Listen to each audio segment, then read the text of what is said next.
underneath the ocean will control the ocean wide. From down, down underneath the sea. I'm Rear Admiral Thomas M. Dykers, retired. The story you're about to see concerns an achievement which may never again be duplicated. To hear this story, we will go to the submarine school at New London and sit in with the officer students training for duty in the silent service.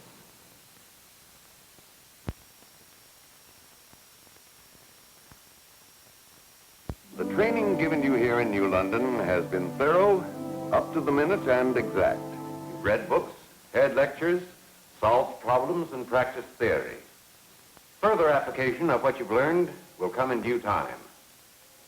However, I should like to warn you that the most valuable asset as a submariner does not necessarily come from these classrooms.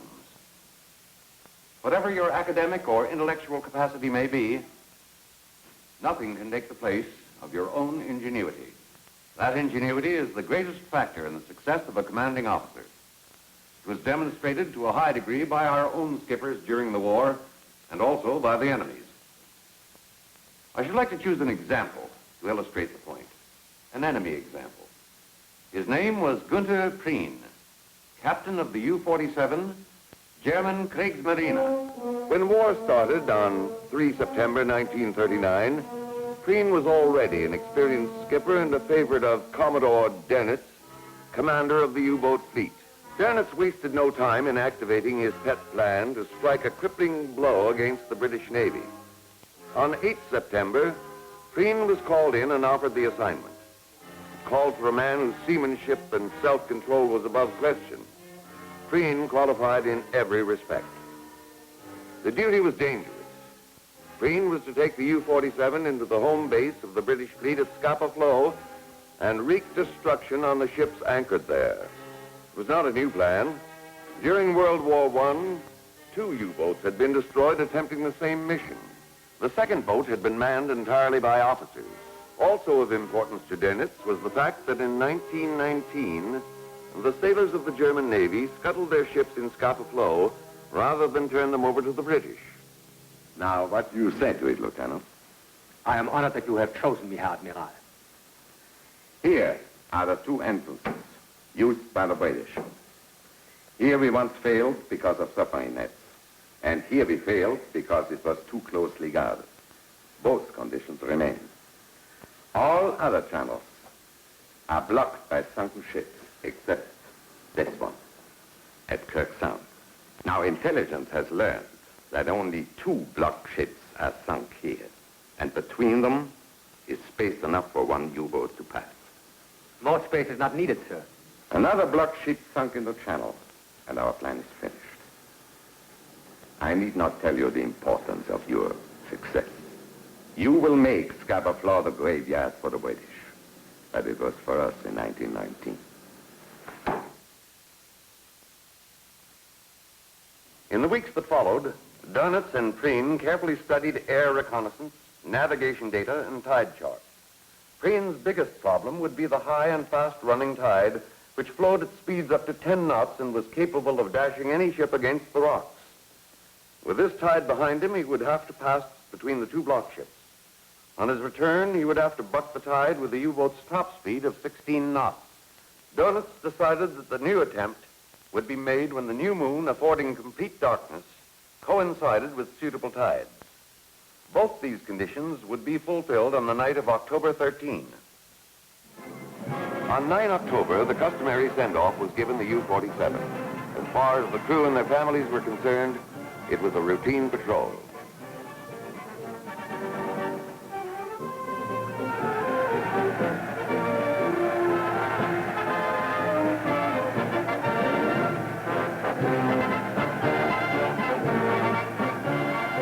Nothing had been left to chance.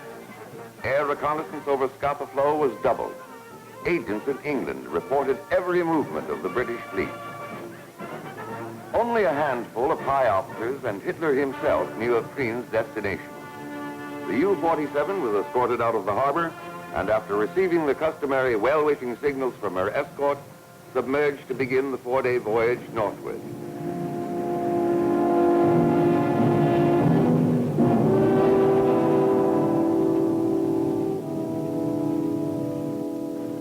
Prien found his path in the North Sea clear of British ships and made his run without contact until 3 days later. What appeared to be an innocent-looking sailing vessel crossed his bow. Suspecting that his periscope had been sighted, Prien set us to investigate. Prien had to know the nature of this craft.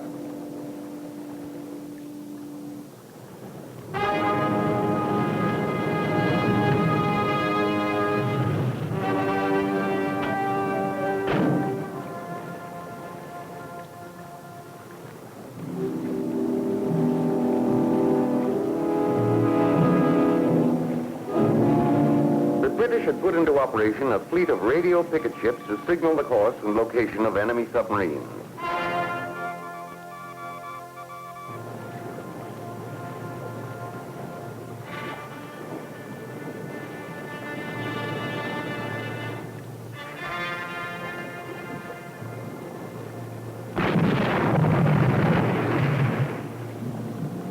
Prien could take no chances.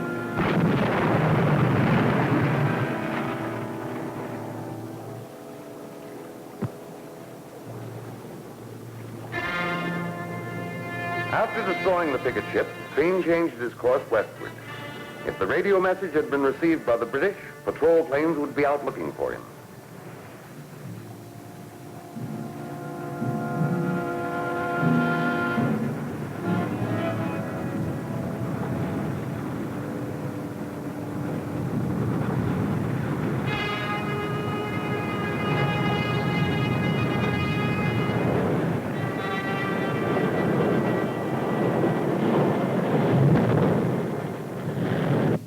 On October 12, Prien received word from German intelligence that an aircraft carrier, several battleships, 10 cruisers, and many small warships lay at anchor in Scapa Flow.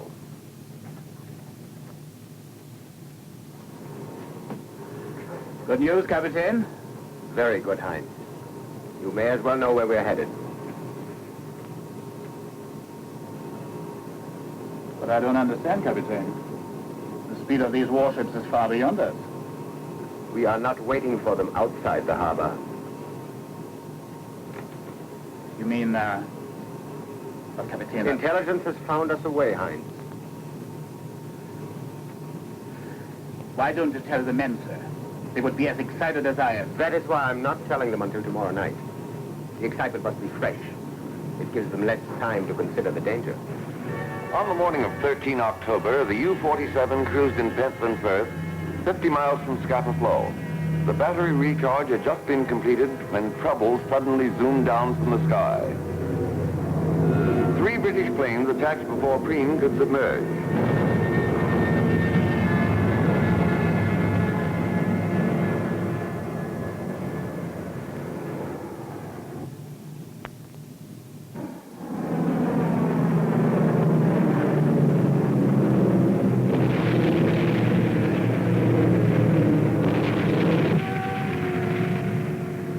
By evasive action, Prien maneuvered out of danger and continued submerged toward the flow.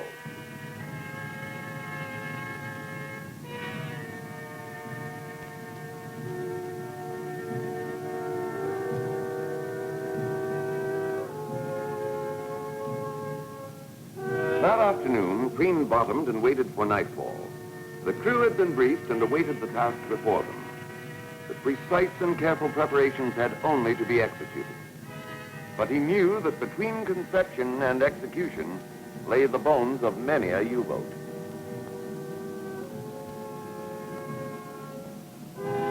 It's soon dark enough to surface, sir, Captain. Plenty of time, Heinz. When are we going in, sir? After midnight. Our chances will be better then. Heinz, you will soon have your own command. Tell me, with a tide of 7 to 8 knots behind you, what speed would you make? 4, maybe 5 knots. Why? To keep control of the boat. Good. And if you hit an obstruction? Well, to back off, that's out of the question. I'd lose control. Be knocked sideways against it. I'd swing rudder hard over and speed up if necessary. Exactly. And hope you would skirt the obstruction. Because when you hit it, the damage is already done. The most difficult situation at best, sir, Captain. Well, let us hope we do not have to face it. But you said intelligence gave us the way. Heinz, if there's one thing I live by, it is never to trust the intelligence of others. At least not without the suspicion that they may be wrong. Yes, sir.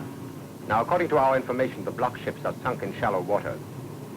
You will tell your lookouts to watch for surface turbulence. Yes, sir, Captain. All right. Now let us study this chart so we can find the opening without having to back down.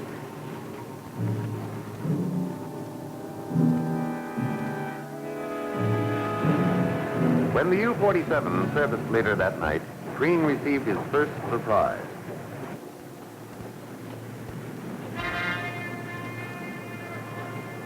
Why is it so bright?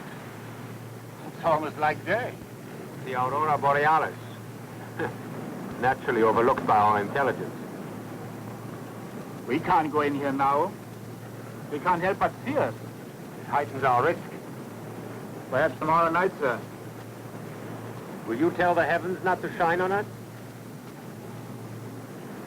But, Captain, the brilliance of the Borealis changes from night to night. Yes. And tomorrow it may be even brighter. What's more, the British fleet will not wait on anchor for our convenience.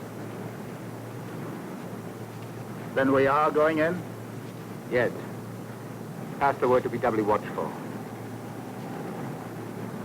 Yes, Captain.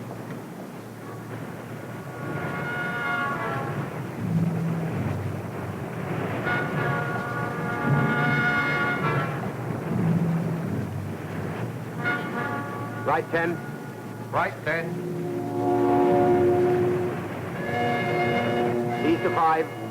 East of 5. Hard left rudder. Hard left rudder. With violent alterations of course, Prien steered the U-47 fully surfaced through the narrow channel of Kirk Sound. It was just past low water. The tide was flowing strongly back inshore. The boat grazed one of the block ships, but escaped without damage.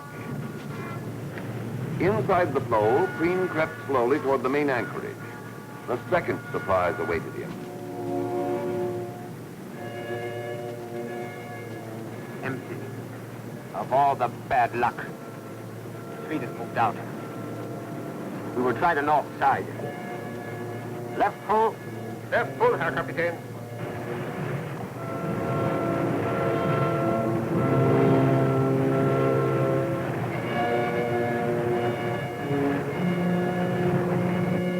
One is a battleship. Behind her, I think, a cruiser.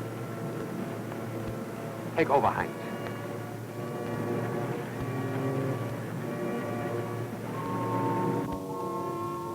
Prien identified the battleship as the Royal Oak. The ship he took to be the Repulse was actually the obsolescent aircraft carrier Pegasus. Because the battleship was anchored alongside the carrier, he decided to sink it first. Should one of his torpedoes miss, it would find its mark in the other ship.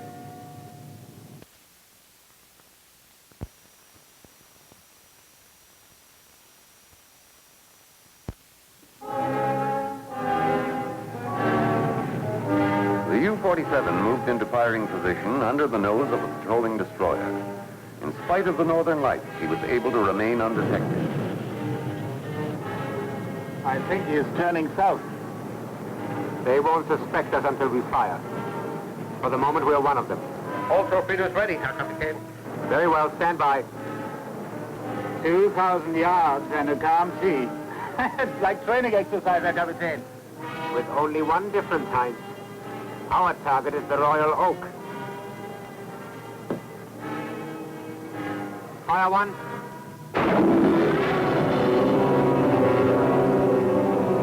Fire two. The entire loading of 5 torpedoes, 4 forward and 1 aft, was loosed at the Royal Oak. Prien and his crew waited impatiently. Finally, one explosion was heard, and they saw the Royal Oak shudder with the impact. 1 out of 5. Of all the luck. It's hit in the stern. The others must have passed under. All ahead full. Right rudder. Reload tube. Prien headed for Kirk Sound, ready to run for the open sea. After reaching the middle of Scapa Flow, he changed his mind. I see no reactions. No lights or warning. Maybe they think it's an internal explosion. All engines stop. We make another attack. Depends on what happens. But Captain, it's so bright. Shouldn't we submerge while reloading? No. If we have to run for it, we must be ready. Go below and tell Halner to set torpedo depth at 0 feet. See how things are going. All right, Captain. Tell him to hurry.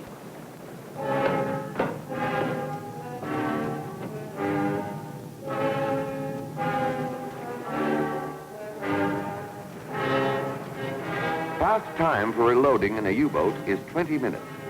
Prien had trained his men to equal this time, but sitting in the middle of Scapa Flow, it seemed like an eternity.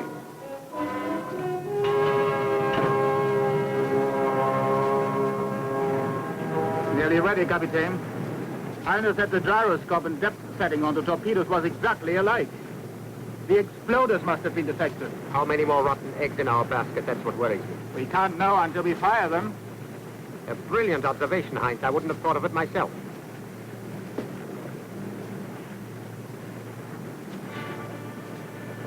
Right full rudder. Right full rudder, Half speed. half speed. Halner, Yes, sir, Captain. I'm going in closer. Double check each torpedo personally. Jawohl, Herr Captain. Prien had two reasons to go in closer. The first was to shorten the distance of the torpedo run and minimize the action of the current on the torpedoes. The second was to take advantage of the shadows thrown by the surrounding hills. The U-boat silhouette would merge into the background and make detection more difficult.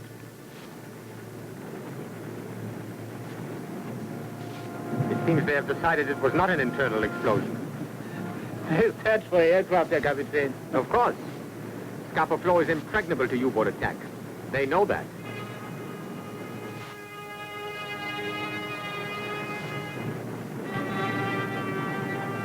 Fire one. Fire two. Firing at point-blank range, Prien loosed his salvo with the Royal Oak.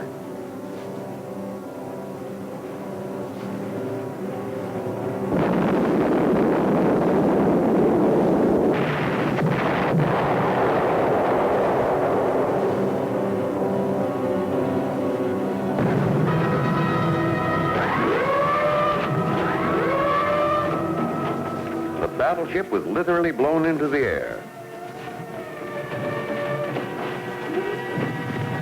The British defenses quickly marshaled against what now could be either an air or U-boat attack. Destroyers sped to the channels to cut off the unseen enemy. There was still no proof that he existed, and Prien knew it. At flank speed, the U-47 could only make 7 knots over the ground against the onrushing tide. Her wake foamed like a finger of death, but at Prien cut speed, he would stand still in the current. British undersea gear probed vainly for the enemy they thought would be submerged if he existed at all. The destroyer headed for Kirk Sound, Herr Captain.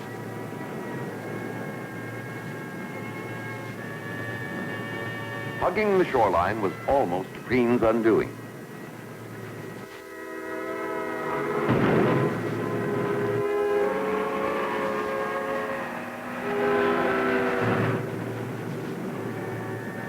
He saw us, Herr Captain.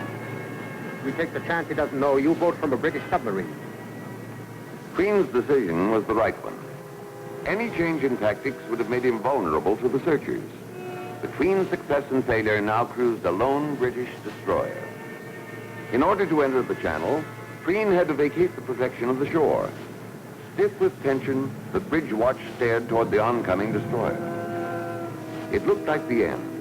With their backs to the shore and only one way out, Prien could have submerged to avoid visual detection by the destroyer and made his surface run out later. But submerged, he ran the substantial risk of being picked up on the destroyer's ASDIC sound gear. Prien decided to play out his hand and remain surfaced.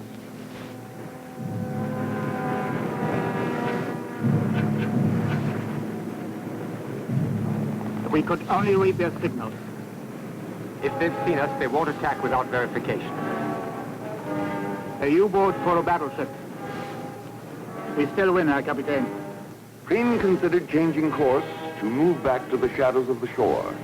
But any change in the line of his wake would be sure to bring attention from lookouts on the destroyer. It was just possible that his wake was being taken for the swirling eddies dashing through the narrow passes. When it seemed impossible for the destroyer to miss discovery of the U-boat, it suddenly turned away and sped in the opposite direction. How can we fail, Heinz, with enemies such as these?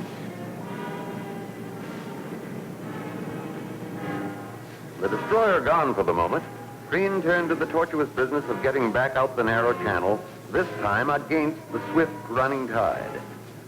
His luck held. He made his escape unharmed and undetected. The U-47 returned to Germany to receive the acclaim and awards that were justly hers.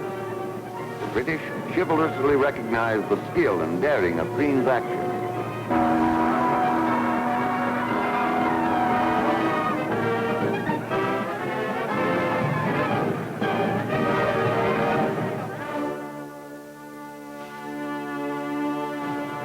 For the following year and a half, Prien and the U-47 played havoc with British shipping, sinking a total of 245,000 tons by 9 March 1941.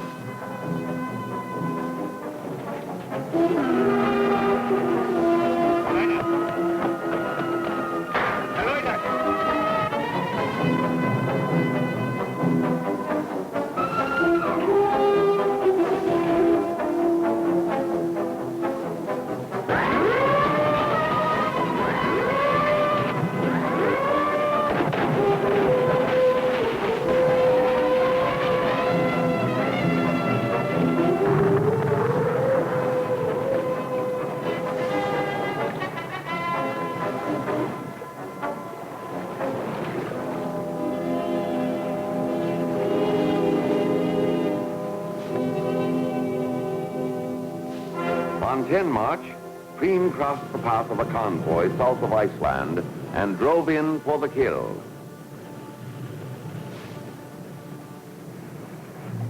Before he could fire his torpedoes, he was sighted by HMS Wolverine. The improved anti-submarine tactics of the British were just being felt, and their sting was deadly.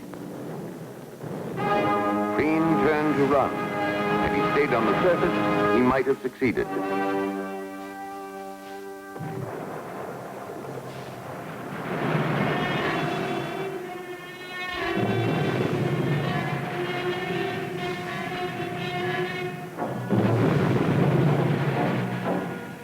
On 10 March 1941, the U-47 was destroyed by HMS Wolverine. There were no survivors. We will never know what part Prien's contempt for the enemy played in making his fatal mistake. One thing is certain. Ingenuity feeds on danger, and the proper awareness of danger can only come from a proper respect for your enemy. I'll be back in a moment. There are a couple of interesting footnotes to the story you've just seen.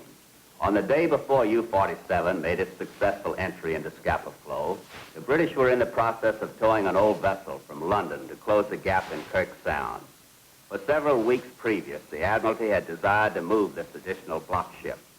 The only thing that delayed it was negotiation over the price of the ship.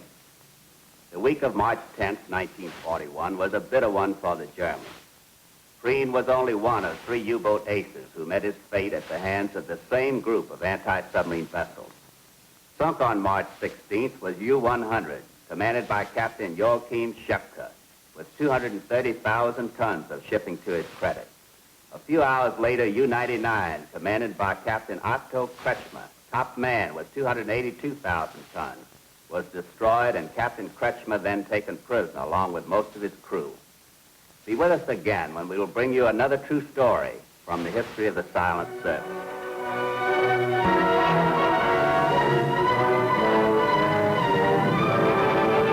Take her down and up and lie to the deep blue underneath the ocean. Welcome all the ocean wide. underneath the sea. Safe and forth, perhaps the word in the future's yet to be. That will say, as long as there's a submarine underneath the sea, the race for dive and make her down, down, go down, down, underneath the ocean. Fearless men were mighty down in the deep blue underneath.